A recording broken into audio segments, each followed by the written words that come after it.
Boa tarde a todos e a todas. Quero inicialmente agradecer à FLIM por esse convite e cumprimentar os meus colegas da mesa, que eu acabei conhecendo há meia hora atrás. Na verdade, o que aconteceu aqui foi um misto de... Vou até usar uma expressão que talvez vocês não conheçam, é que nos últimos anos, nos meus estudos, no mestrado e no doutorado, na PUC em São Paulo, na aula de teologia, eu aprendi com um professor que não existem coincidências. Existem teocidências, coincidências divinas, digamos assim. Eu acho que foi isso que aconteceu aqui, porque era para estar aqui apresentando um dos meus livros, não foi possível. Era para estar ontem, tinha um outro compromisso com a FGV, que já tinha assumido anteriormente, também não foi possível. E aí, estou aqui com essas pessoas maravilhosas, aprendendo, porque aprender é uma escolha. E eu gosto muito de uma expressão que o Mário Sérgio Cortella usa muito. Ser aprendente. Ser aprendente é uma escolha. Nós precisamos escolher aprender todos os dias. Com quem sabe muito, com quem sabe pouco, com quem sabe igual a nós. E aprendermos também com a nossa própria experiência de vida. Eu não me apresentei inicialmente. Provavelmente o meu sotaque denunciou de onde eu sou. Eu sou do segundo menor país a ser qualificado por uma Copa do Mundo, Cabo Verde, que é um país de arquipelágio no continente africano, não está dentro do continente africano, mas está no meio do oceano, entre 3 continentes, Europa, África e América. Niterói me acolheu há alguns anos atrás, me tornei niteroiense, me tornei brasileiro, acolheu minha família, me acolhe, proporcionou-me segurança, qualidade de vida.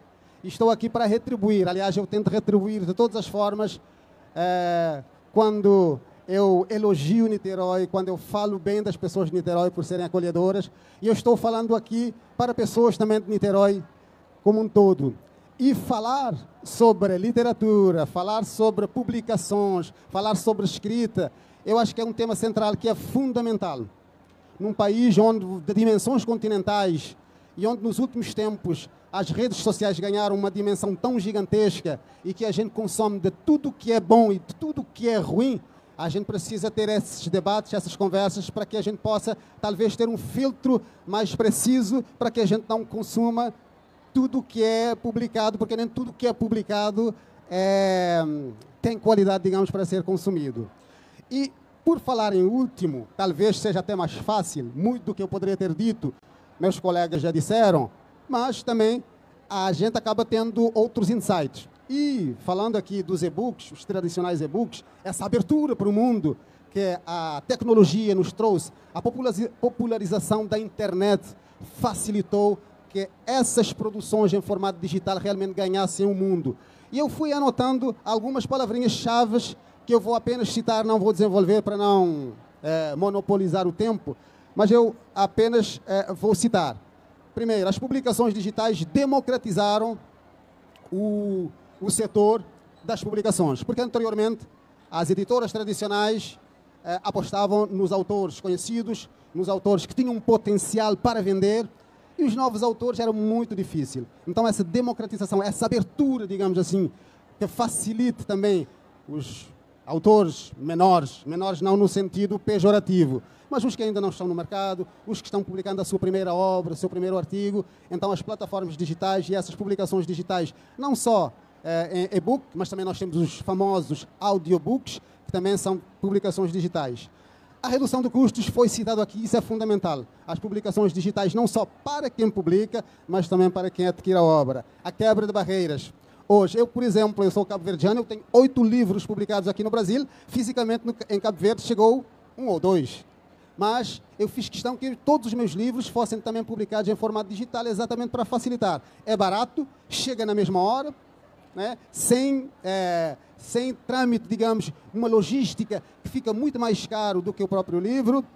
A acessibilidade, então qualquer pessoa em qualquer parte do mundo que tenha acesso à internet, que tenha acesso à tecnologia, que tenha acesso a um Kindle, digamos assim, pode baixar o material. E a diversificação do público. Hoje nós podemos atingir públicos inimagináveis. Eu também queria trazer uma outra reflexão, talvez na contramão de tudo isso, porque o mundo digital é um mundo fantástico. Nem tanto. Nem tanto. Por quê?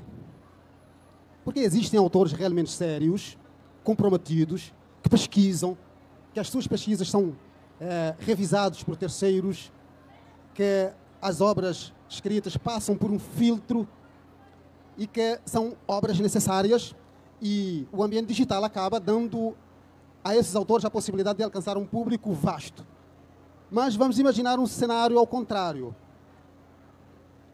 Alguém que realmente se autotitula como autor, como escritor, como poeta, como pesquisador, porque o mundo digital permite publicar qualquer coisa. Hoje você não precisa da mediação de uma editora para publicar o seu e-book.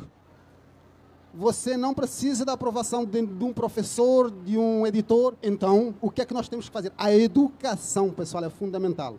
A educação para o consumo. Aquele filtro que eu falei lá no início, que é muito importante.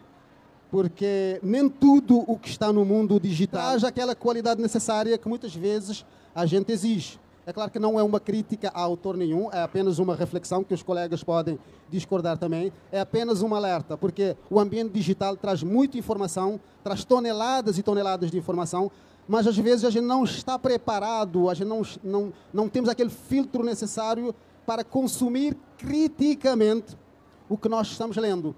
E muitas vezes coisas que estão postas como verdades absolutas, que não passaram por revisão, que não passaram por uma crítica técnica e acadêmica e científica, muitas vezes pode exatamente levar o mundo digital a uma crise de valor, que é exatamente muita informação, mas sem qualidade. Então é preciso ter muito cuidado com essas armadilhas que muitas vezes podem nos atingir.